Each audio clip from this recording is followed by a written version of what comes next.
Hi, welcome to another episode of Wellness with Wandia. Today I'm talking about trauma. Trauma comes in two forms, physical and psychological. Today I'll be focusing on psychological trauma. And this comes through very many different reasons and causes.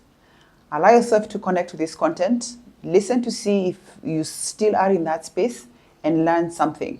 So sit back, relax, and watch. So as I've said, today we're talking about trauma. And trauma isn't just what happens inside you, it's also what happens to you. And there are many causes of this. One of them is childhood upbringing is one of the major causes of trauma. And people don't know. As a psychologist, one of the things that we look at is what happened in your formative years, because we know there's unprocessed stuff that needs to be processed. Let me put a caveat there. Rarely will you find normal families. Let me just put the quotes. What is normal? Many families are dysfunctional. And based on that, we carry trauma from our upbringing. That's the first thing. Another one is as we continue to grow, we also go through relationships, romantic relationships. And depending on how those relationships turn out, people do carry scars. They carry scars that tend to bleed into other relationships as they move on. Another one could also be from workplace, could also be from school. These are different wounds that, if are not tended to, tend to seep into all areas of our life. One line that I like to use is that we are all walking wounded. It just depends on the degree of woundedness that we have, but we all have things that we are battling with. That is what I would like us to have a conversation about. Some of these traumatic experiences that we go through when we're young come out in different ways. One of them is inability to deeply connect with people. You find because of your initial interaction with people, you lose trust. How do I connect with people? When in my family, trying to bond with people, I was always pushed away. These are people who struggle to form relationships. Another that we find is anybody who has gone through emotional abuse at the hands of a significant other or a person of authority in their life. These are people who may have two responses. One, they're always going to be oppositional to authority, or the other, they will always flee in spaces of authority. That therefore means that there are certain things that they cannot fully aspire to. What do I mean? In the workplace, somebody of this nature may always be conflicting and fighting with their bosses simply because they remember when they were growing up, dad was always a certain firm force. So anybody who personifies their father, they will push back or they'll run away. If you've gone through a romantic relationship where somebody mishandled your trust, either by being unfaithful or being abusive, and that's actually emotional abuse, and you don't take the time to actually heal through that, you will continuously bleed in other relationships. You will tend to be distrustful of the opposite sex, and this goes both ways. Men cheat, women cheat. You may find certain people saying that all men are dogs or all women are whatever, the other term there that I cannot use because, it's just not right. And that is an unfair statement to make. They are carrying the traumas from their past relationship and allowing that to bleed into all other relationships. Therefore, then they cluster all people into that one genome. Another way that we find that this is also personified is that if you do not deal with this trauma and you grow up and you have a family, that trauma, that mistrust, that hurt, that rejection is the same that you will give to your child. Many times people don't take time and space to understand why they do the things that they do. Some of the things that they do could be based on traumatic experiences that they went through at a very young age.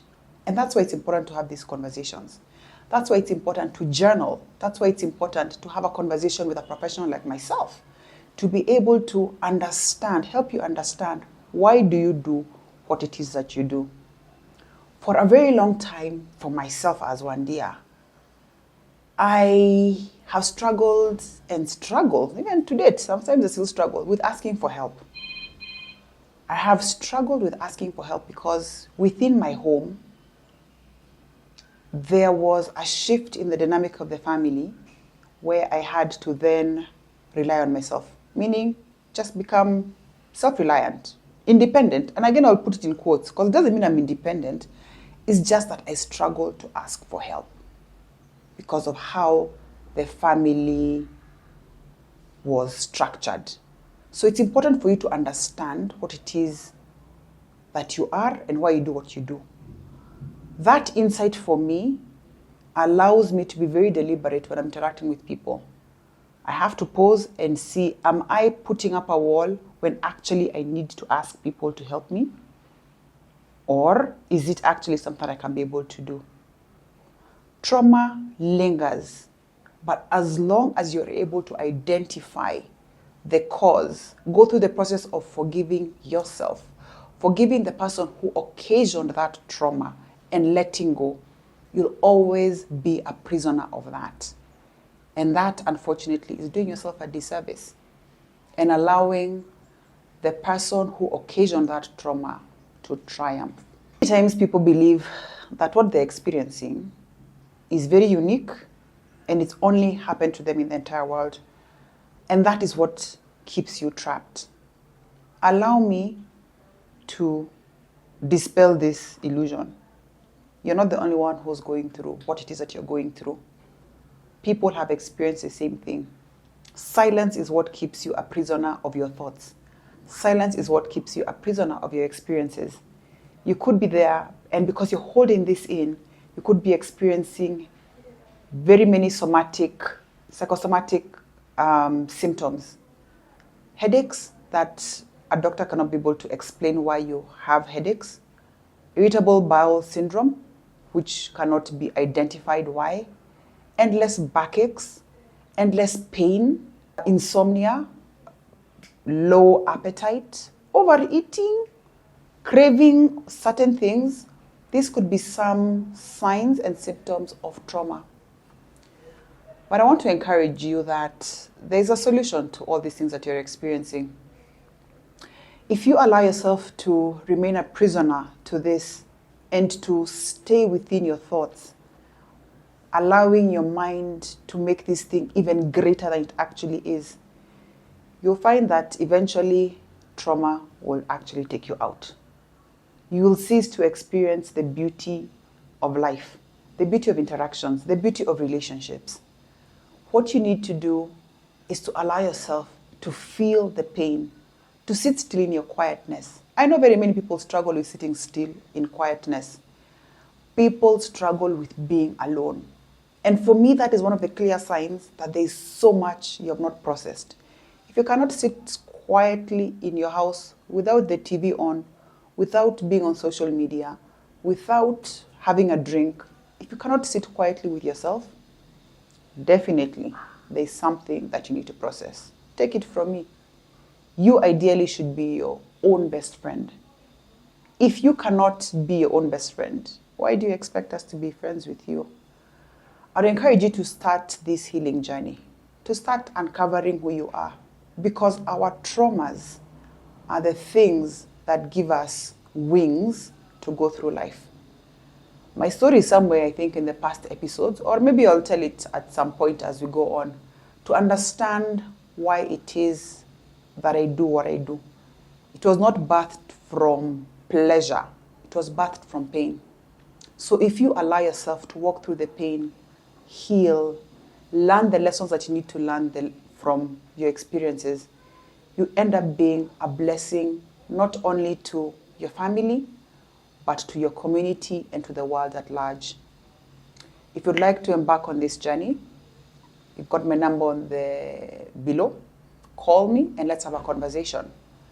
DM me and let's have a conversation. And I'll be able to guide and point you in places that you could be able to get help. Another very easy way to begin is spending time in nature. Sign up for a hike. sign up for a hike, and just come and walk and listen to yourself. Listen to yourself as you're walking, and you'll be very surprised and impressed with what you'll be able to uncover. If you like this content, like it, subscribe, and share. Thank you for watching.